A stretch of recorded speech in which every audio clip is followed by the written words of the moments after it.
Number 5. Apollo 18. This movie is a 2011 science fiction horror film written by Brian Miller, directed by Gonzalo Lopez Gallego. Its premise is that a cancelled Apollo 18 mission actually landed on the moon in December 1974, but never returned, and as a result, the United States has never launched another expedition to the moon. Sounds pretty good to me. This film is shot in found footage style, supposedly lost footage of the Apollo 18 mission that was only recently discovered. Now, I've seen this movie and it's fun. It definitely plays with the idea that maybe since America stopped going to the moon, weird, first off. Can we talk about that? Like, haven't been back since. Why? The plot of this apparent so-called cancelled Apollo 18 mission is disguised as a classified Department of Defense project with a massive payload. Basically, a couple of commanders are launched up into space. They are mid-mission when space rocks start acting a little weird. Eventually, spoiler alert, the space rocks are actually space spiders that end up terrorizing the entire crew. Yeah, the craters on the moon are actually homes for these mini Starship Trooper-looking creatures, and that prove alien life exists, and now the crew is stuck with this abysmal horror trying to eat them. Now, this is a movie, okay? So it's obviously fake. All CGI,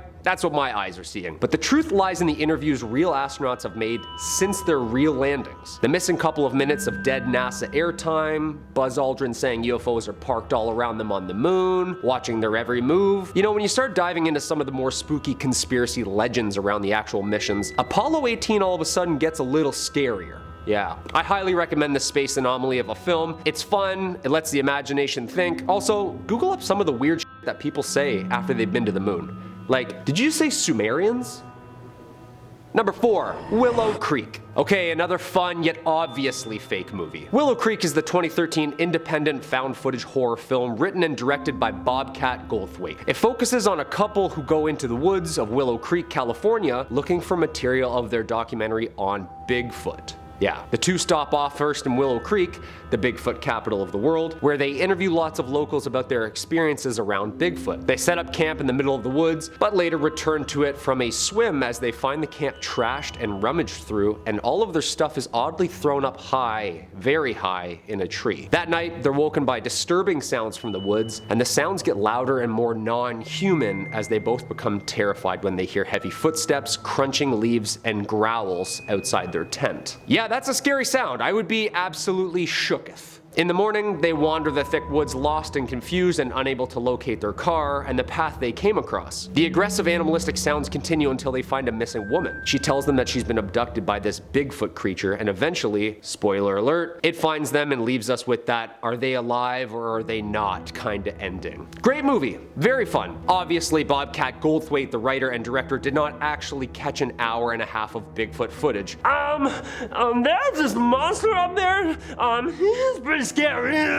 Come on, that was a pretty good impression. Come on. Now the scary part comes from the document the FBI actually released. Actual proof that they were, in fact, looking into the Bigfoot case. Okay, so we got some proof which led to this. I love it. Not too real, a little over the top. 86 on Rotten Tomatoes. Great fun. For centuries, people have been hearing strange screams and howls from the forests at night, which they think maybe is the Sasquatch. Lots of tales up here from Canada. I think Sasquatch or Bigfoot is definitely real, because there's too many sightings and claims by people of authority and respect to think that it's not. You know what I mean? Cops, park rangers, FBI. Like, who else are we supposed to trust, right? I don't know. What do you think? Number 3, The Sacrament. The Sacrament is a 2013 American found footage horror thriller film written and directed by T. West. The actors play Vice journalists who document their co-worker's attempt to locate his sister after she joins a reclusive religious commune. The film's plot is based on the real-life events of the Jonestown Massacre of 1978. Patrick, a fashion photographer, receives a letter from his sister inviting him to visit Eden Parish, a utopian community founded by a religious leader of some sort. When Patrick investigates, he discovers that they've moved to a very secluded compound only accessible by helicopter. Intrigued, Patrick's co-workers, reporter, and a cameraman suggest a documentary on the topic. Issues first arise when they meet the guides at the airfield and they're taken to meet the father. After settling in, the two attempt to find members to interview. Several of the people tell stories of how the father have saved them and given them hope. When the filmmakers relax, they discover a group that wishes to leave claiming brainwashing and abuse. They are taken hostage, and father forces everyone to drink cyanide-laced drinks. The two filmmakers flee to the helicopter and escape. Now, not spoiling anything about the film, but it's actually based around real events of the Jonestown Massacre. The brainwashing techniques, the misguided plans with fun and partying, and of course, all that Kool-Aid stuff. The movie really gives the audience the weight and misdirection of comfort and community between shared minds and the danger of one collective mind. Great acting, really scary. Of course, the Vice intro really lays into the weight of it possibly being true. What do you think? Does this film do a good job at representing the eeriness of cults from our past? Because I think it does. Number 2, Area 51. You know I'm the tinfoil hat around here on this channel, so you know I'm gonna pull from some of my alien collection. They're my favorite, okay? For those of you who aren't up to date on the UAP phenomenon, Google up and dive in. Yeah, dive in and do your homework. Dive.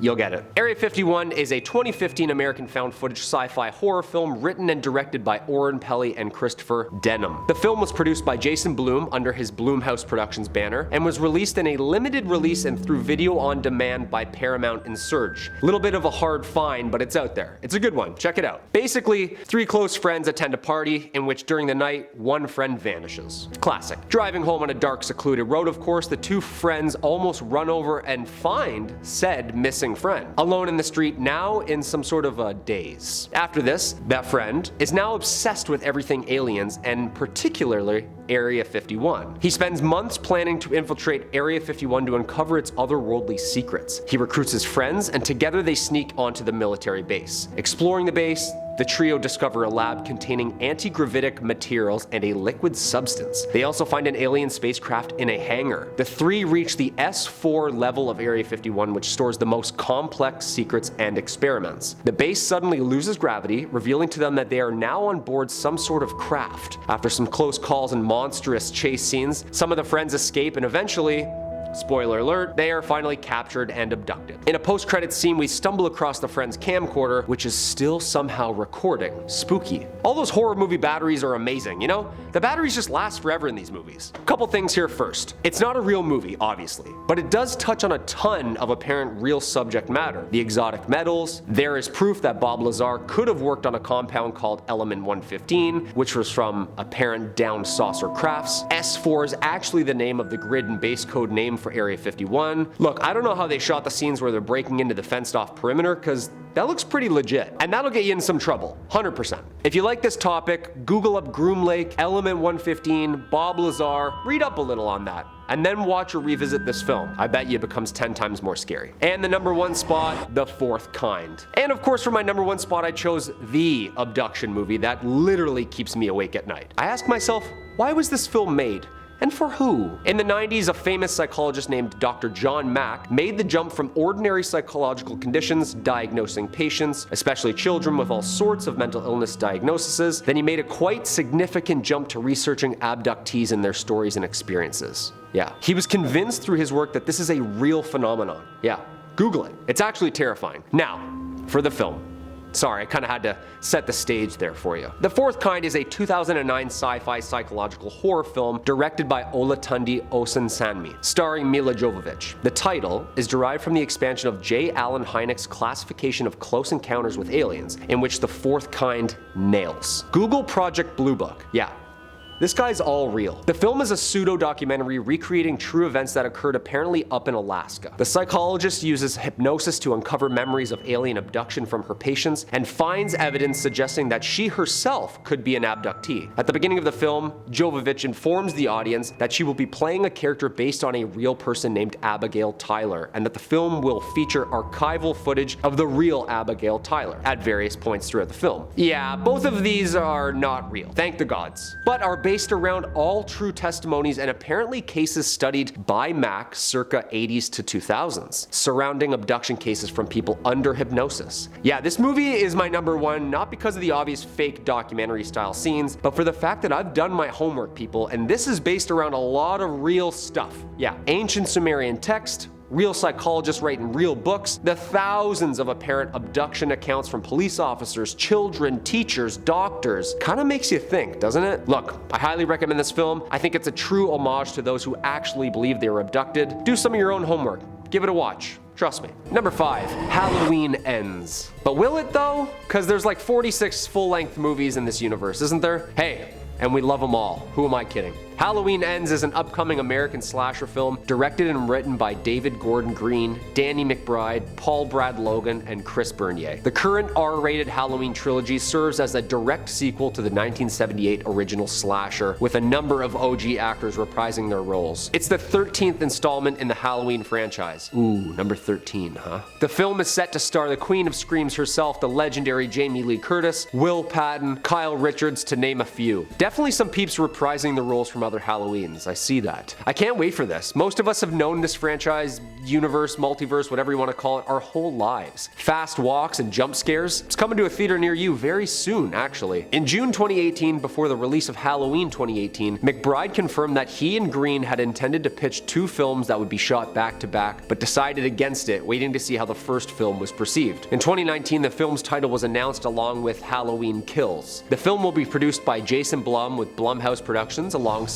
Rough House, Miramax, and Trancas. Halloween Ends is scheduled to be released October 14th, 2022 by Universal Pictures. It will also stream simultaneously on Peacock for 60 days. I love these movies, man. The acting alone, like how they act so scared. It's so believable. Just screaming all day, take after take. That's a lot of tea with honey and lemon, isn't it? Less is more always, and I'll definitely be having a night filled with chips, dips, and lots of hands in my face blocking the screen, you know? I'll do my best. That's how I watch scary movies. Just like, I can't see it at all. I'm a huge chicken. I'm not gonna lie. Number 4, Hellraiser. The Hellraiser franchise is back with this sci-fi supernatural horror we all love, which includes 4 films, 6 straight-to-home video films, various comic books and media, all based around the novella by English author Clive Barker titled The Hellbound Heart. The franchise centers around the Cenobites, including the primary antagonist we all love and fear, the infamous Pinhead. Next month, Hellraiser's back. The film is directed by David Bruckner, with screenplay by Ben Collins and Luke Petrowski from a story that they wrote with David Goyer. This project is intended to serve as a reimagining of Clive Barker's 1987 film and the 11th installment of the Hellraiser franchise. The film will follow closely to the source material novella written by Barker, The Hellbound Heart, and the film is going to star Odessa Azion and Jamie Clayton, and is a co-production from the 20th Century Studios, Spyglass Media, and Phantom 4 Films. Plans for a Hellraiser remake was in talks in 2007. However, following the release of Hellraiser Revelations, to secure the rights, they had to hold off a bit. By 2018, after the critical and commercial success of Halloween, Miramax Films confirmed plans of a new Hellraiser project, including a prequel and reboot. The film was greenlit in 2019, with Bruckner directing a script written by Collins and Petrowski, and shooting began September 2021. Hellraiser is scheduled to be released exclusively on Hulu as a Hulu original film this October 7th, 2022. I'm not gonna lie, this looks awesome. I wonder how they had to sit through all the hair and makeup though, you know? Just trying to drink a coffee, but you can't reach your own face. I made a wicked Hellraiser mask for Halloween one year, you know? Just a Jabberwocky's mask, smashed a bunch of nails right through it.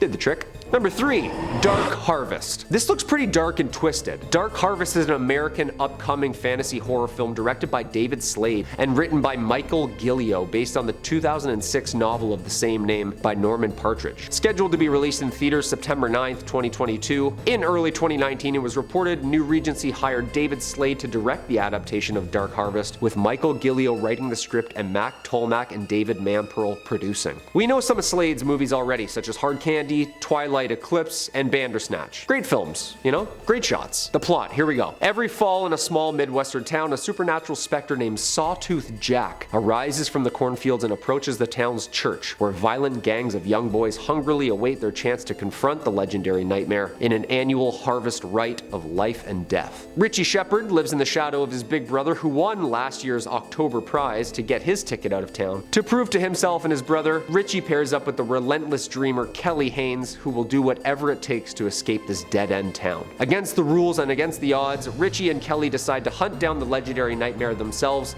together. Okay, this sounds different. The nickname really shook me though, you know? Sawtooth Jack. Like, first and last names are scary enough sometimes. You don't need a visceral nickname from a cornfield, you know?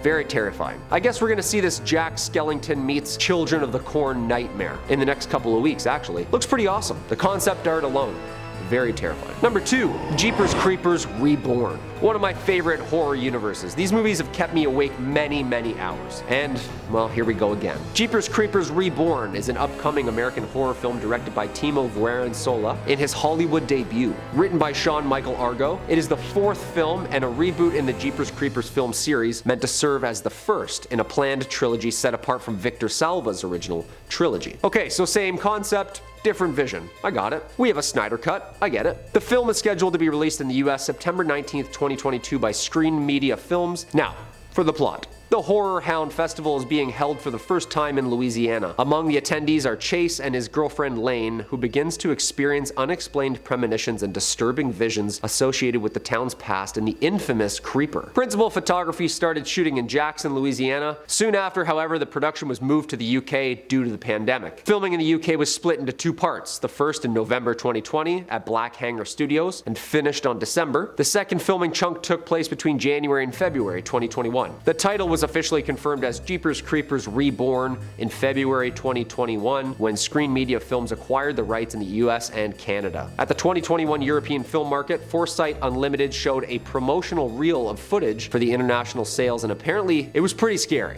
Yeah, I can't wait for this one. I love these movies. They're campy, they're cheesy, they're absolutely terrifying. True story, my sister and I were watching the first one as kids and a giant moth flew in front of the porch light. Yeah, just like a 40-foot winged shadow on the wall. All of a sudden, mid-movie. Yeah, that'll keep you up. And number 1, we have Smile. Okay, this one looks the scariest by far, and I'm not sure if it's in the budget or it's just the neighborhood that I live in, but everyone smiles like this, you know? I'm looking forward to watching this, but I don't want to see it, you know? Smile is an upcoming American psychological horror film written and directed by Parker Finn in his feature film debut. It's based on his 2020 short film, Laura Hasn't Slept. Gonna rename that to Kyle Hasn't Slept after watching this one, 100%. Yeah. The film stars Sosie Bacon, Jesse T. Usher, Kyle Gallner, Caitlin Stacy, Cal Penn, and Rob Morgan. Smile will have its world premiere at Fantastic Fest on September 22nd, 2022, and is scheduled to be released in the US September 30th, 2022 by Paramount Pictures. Alright, so we'll get a better idea in the next couple of weekends. Also, which movie do you think of when you see the Paramount logo? You know what I mean? Mine's Grease. Every time I see it, I just feel like Grease Lightning's coming up. I don't know.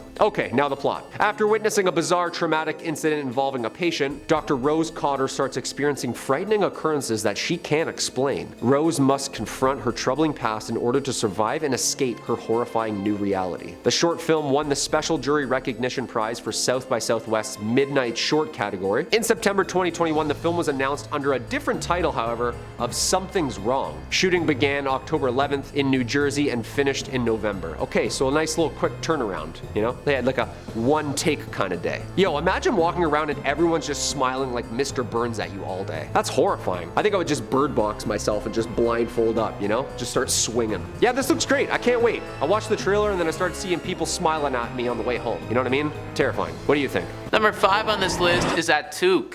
This movie isn't one that you're going to be able to find on Netflix or anything like that, and let me tell you why. Insider says if you've never heard of Atuk, that's because this movie was so cursed, it never actually got made. Ironically, it wasn't even supposed to be a scary movie. A comedy about an Inuit hunter using traditional techniques to survive in an urban environment.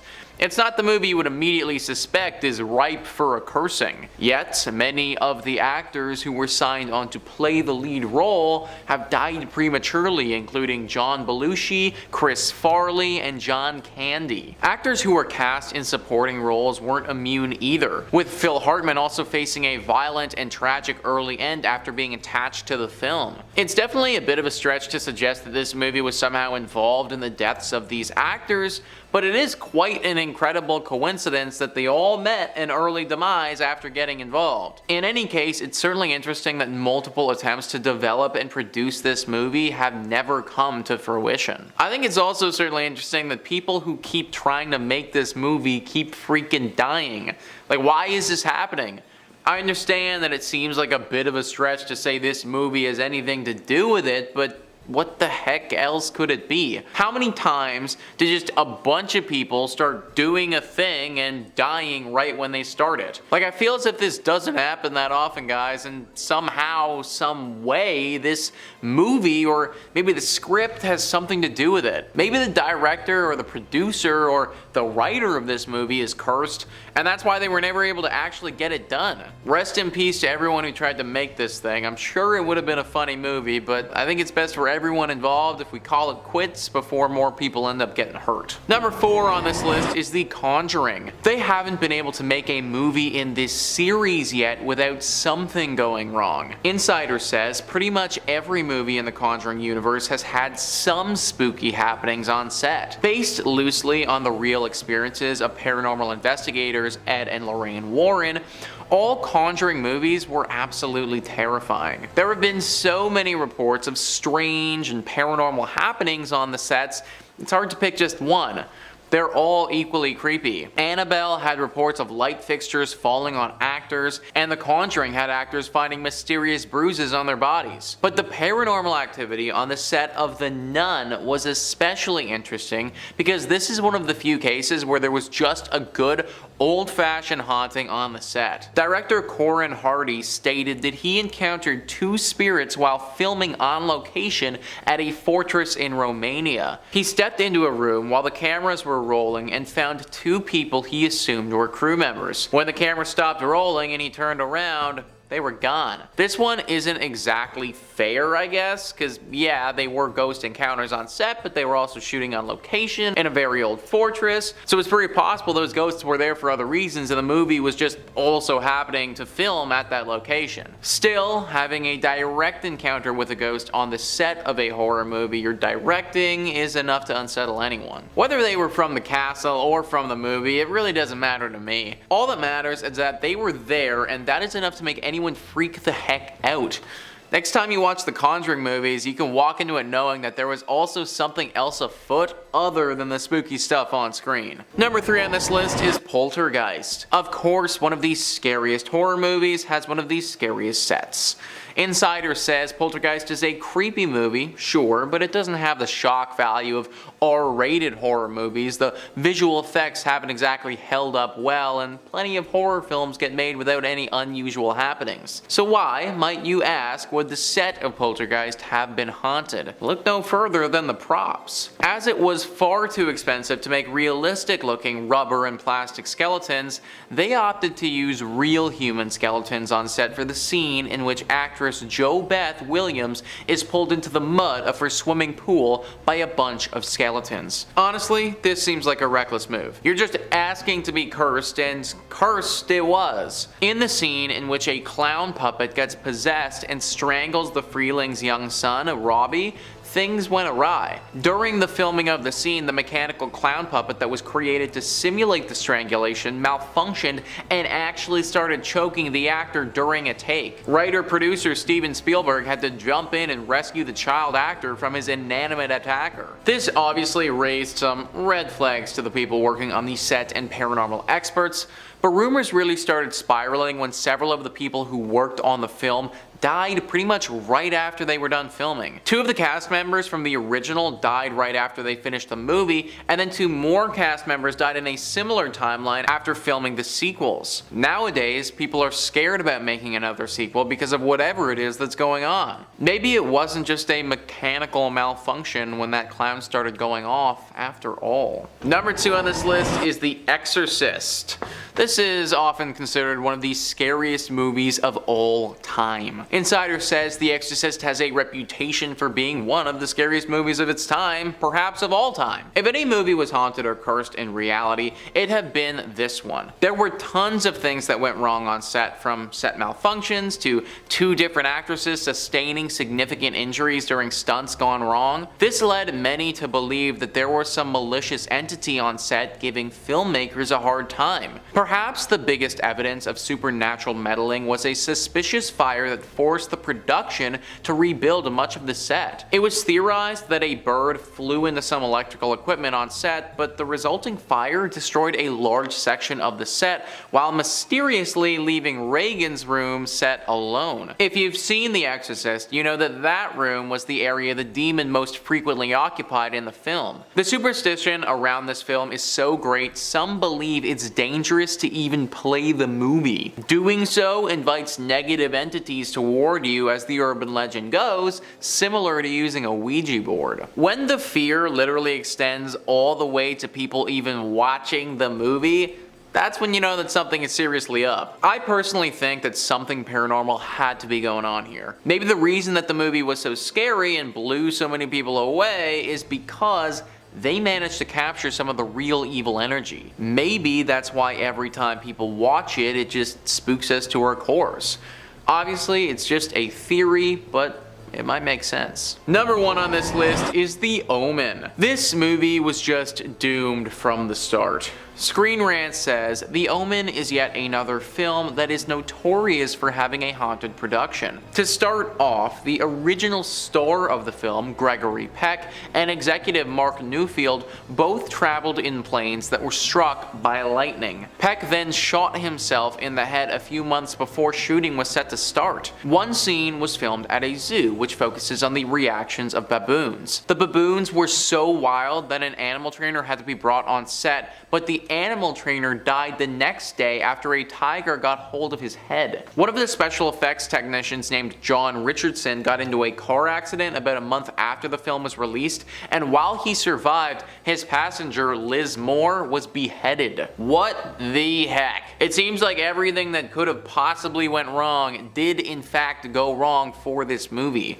Like, we had multiple people who didn't even make it to the set for multiple reasons. I personally have never seen The Omen before, so if you've watched it, please let me know in the comments. What the heck was it about this movie that would have set something off? And was it clear that something was wrong while you were watching the movie? I'd love to hear it.